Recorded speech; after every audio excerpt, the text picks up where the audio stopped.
Well, thanks a lot. It's the end of a long day, so please bear with me for the two final presentation.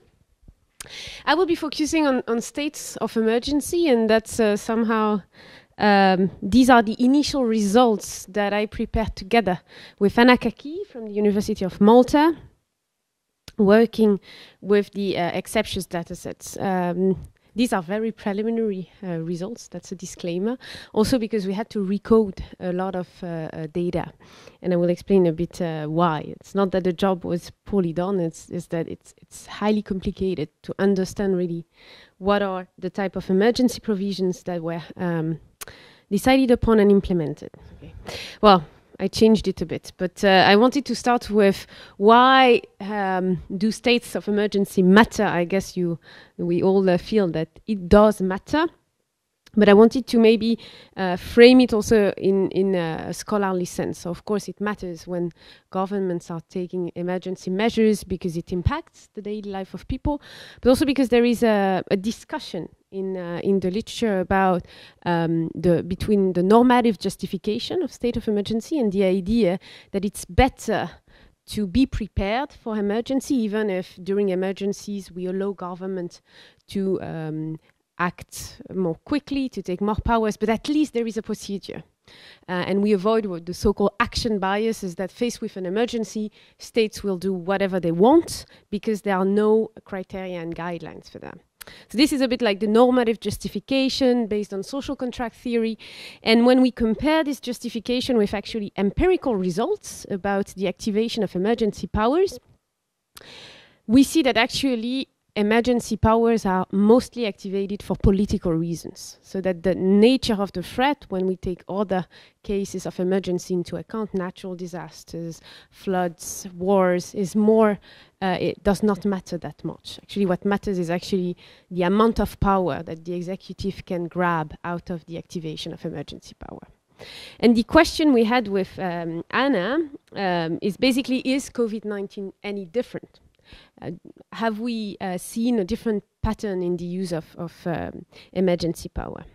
And the first finding we bumped into somehow is that actually it's very difficult to understand what is in the name of the emergency, state of emergency and emergency power. So here I put maybe two very different examples. So on the one hand, Viktor Orbán declaring the state of emergency for an X number of time in Hungary because of COVID-19, and in Finland the declaration of the state of emergency from the Prime Minister during the COVID-19 pandemic.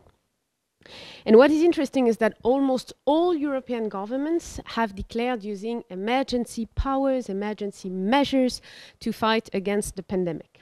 So the rhetoric used was broadly the same, but when you go beyond this semantic proximity, what you see is that the nature and the impacts of this emergency power is very different from one country to the next.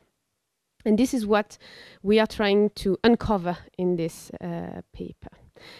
And the added value of Exceptius data in that regard is that we are one of the only projects, if not the only project, that is not relying on press communiques and declaration from the government, but actually looking at what is going on in legal text. What is the legal basis of the use of emergency powers? And that allows us to really precisely map when emergency powers are activated, when they are deactivated, when we move to different stages in the declaration of emergency powers, and of course the impact it has on the power of the executive and the derogation from fundamental rights. And what is interesting is that the paper we have analyzing COVID-19 emergency powers are relying on incomplete data. So for example, Portugal is considered as a state that has relied only on state of emergency, while it's not true. The state has a bit like gone through different phases.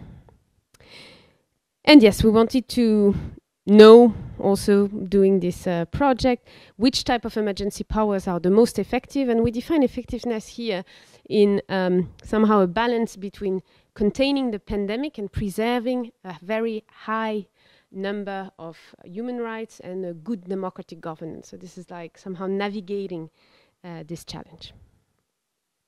So this is a map that is based on the Exceptius data.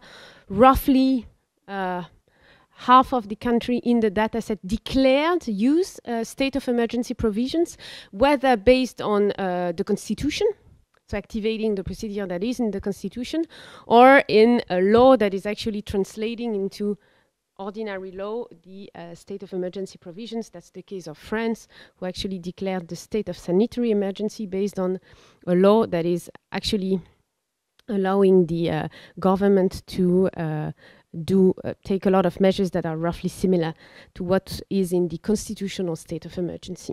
So actually in blue you have the countries which declared at least once during the 3 waves the state of emergency, and in orange you have the countries who did not rely on a state of emergency but use emergency powers. So the main distinction here is between states that use constitutional or legal state of emergency declaration, including for some of them actually only 2 countries informed the Office of the High Commissioner on Human Rights that they were derogating on human rights, and the other did not send their declaration to the High Commissioner. And then the other countries were using mostly crisis management mechanism. So epidemics law, pandemic law, or disaster law. Interesting case is Cyprus. Cyprus activated a law that dated back from the previous constitution of Cyprus, 1932, on epidemics to deal with the pandemic. Most of the time the countries in orange, and maybe that is what is interesting, is they started with an epidemic law and then adopted a new law that is specifically adapted to COVID-19. So we've seen also an evolution throughout the pandemic of this big legal framework that are allowing the government to act in the case of a public health crisis or an emergency. And of course, the type of vocabulary used is different. So we have countries declaring a state of emergency. We had the state of alert. We had Romania moving from the state of emergency to the state of alert, state of sanitary emergency in France, and state of epidemic disease for Poland. So this is somehow the first finding, is that emergency powers were based on many very different legal frameworks, and now we are really digging into this different legal framework. What does this mean in practice? Can we see a difference between the type of powers that were activated and the type of legal basis? So first, first indication or first data we look at, also in setting the stage, is about the number of days of the duration of state of emergency provisions. So that's quite interesting, I mean, at least for me, to see France being the state in Europe with the longest state of emergency, followed by Romania and Hungary. So for Romania, here I need to also add a footnote. So the country moved from a state of emergency to a state of alert, and we counted all the days together.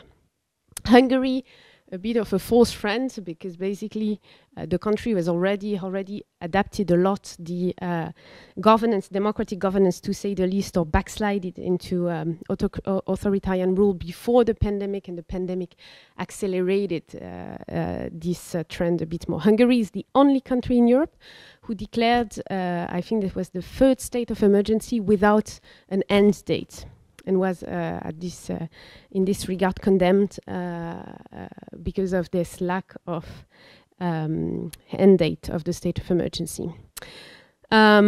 What is interesting is that I'm not displaying this data here, but for example, Czech Republic had a number of extension that was very high, because the state of emergency is only allowed for 15 days. So as you can see, 235 days, you can run the math yourself. It's a number of also reauthorization for the state of emergency that is quite big. Italy changed, also originally adopted a shorter and then got a longer period of authorization for the state of emergency. Estonia declared only the state of emergency during the 1st wave and not in the 2nd. whereas Finland did it in the first and the second wave, and most of the countries, of course, having very long duration of the state of emergency, activated it during the first wave and revoked it at the end of the third wave. So this is a bit for the time period. Portugal is an interesting case because Portugal started by activating their law for crisis management, epidemic management, then moved to the state of emergency, declared state of emergency because of the rise in the number of cases, then moved back again to the epidemic legislative framework, and then again to the state of emergency. So the country was really trying to fine-tune, finding the right way of using emergency powers here.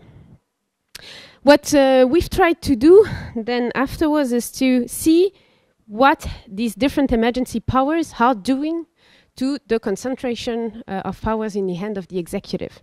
So we use the data in Exceptius that is actually coding, it's an ordinal scale, the number of powers that the executive can use during the pandemic. And we created two groups, so you have the second column.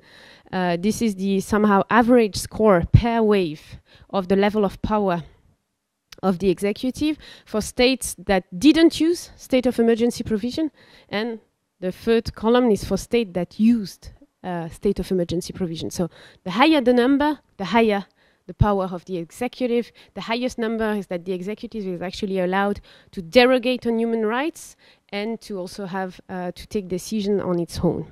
And what we see is that actually, the graph is showing it quite clearly, state of emergency, they appear to be quite protective when compared to crisis management legal framework in preventing the executive to concentrate too much power. So we've seen a decreasing trend from the wave 1 to the wave 3, and basically it's flat and decreasing a bit in terms of the concentration of power. Whereas countries that did not activate state of emergency provision have huge variation. So it starts slowly in wave 1, and then wave 2 it goes up, and it ends at a higher level, slightly higher level than in state of emergency provision. So that's a bit of a good news, right, for political theory, that it seems to be protective if we look at the power of the executive. The bad news now is when we look at actually the impact on human rights. And we focus on two rights that are the focus of a report from the European Parliament, which is freedom of movement and freedom of assembly. So here again, we use Exceptius data. And here we can see, again, the higher the number, the higher and the more stringent the level of restriction. And what we see when we compare the average during the different wave is that states that declare a state of emergency implemented a higher level of restriction in freedom of movement. That's also, I think, connects with Christina's discussion of the Spanish case that was criticized for having used a legal instrument that was allowing much more restriction than necessary. And we see also a strong variation in orange for the countries who did not declare a state of emergency, with in the first wave starting quite high up, then during the second wave decreasing the number of restrictions, but it goes back again up in the third wave. Freedom of assembly now, and here again, a completely different graph, so it was also interesting to compare, where here again countries which declare the state of emergency, they end up in wave 3 higher than countries who did not use this provision, but they start lower. So we see that countries who declare the state of emergency, especially during wave 2, then the number of restrictions to freedom of assembly were much higher than in wave 1 compared with the other country. The line is a bit more flat or decreasing in the case of countries which did not declare a state of emergency. So what can we say from these results, and what are our next steps? This is all. So remember my initial questions: are state of emergency more protective Are they a good tool to also maintain high level of democratic governance, avoid the action bias and seeing government capturing a lot of power? Well, the answer is it depends. So if we look at the power of the executive, seems to be protective. So the country is having a state of emergency, declaring a state of emergency, managed to keep a bit the role of the executive under control. Whereas in terms of the fundamental rights, freedom of assembly, freedom of movement, that's not the case. And the second maybe key finding is that the COVID-19 emergency laws that have been drafted during the pandemic and readapted during the pandemic durably affected democratic governance and even today. So that's, I think, a development that we need to follow quite closely. We have new regulations, new COVID-19 laws that are having a very strong impact on actually the power of the executive, what the executive is allowed or not to do, and the level of restriction. And something also that we see when your curve are a bit like that, it means that governments, they hardly learn during the different phase of the pandemic. So from wave 1 to wave 3, well, we could have expected government during wave 1 to be, you know, a bit, say, have a heavy hand on the level of restriction. But what we see is that actually in wave 2 and wave 3, this heavy hand continues. So there is something more than only a reaction to the pandemic here. So the next steps we will do is to calculate a stringency index for different types of, so for the impact on democratic governance, the impact on fundamental rights, and compare the value for the states having declared a state of emergency or not. And what we are doing right now, Anna and I, is to really go back to the legal text to see what are in detail the decisions being taken and how they affect democratic governance, because it's not always easy when you don't know, when you don't have somehow the state of democratic governance before the start of the pandemic. It's hard to tell what is the direction the state is heading to. And I think a good example is Hungary. The concentration of power started well before. So if you look at the data for Hungary, the COVID-19 pandemic did not change the situation that much, because things happened before that were already affecting democratic governance in the country. And yes, and if we have enough space and time, we will also try to discuss this connection between the severity of the pandemic and the type of emergency powers being activated. And this is it for us. Happy to hear your questions, your invitation to change the focus of the paper.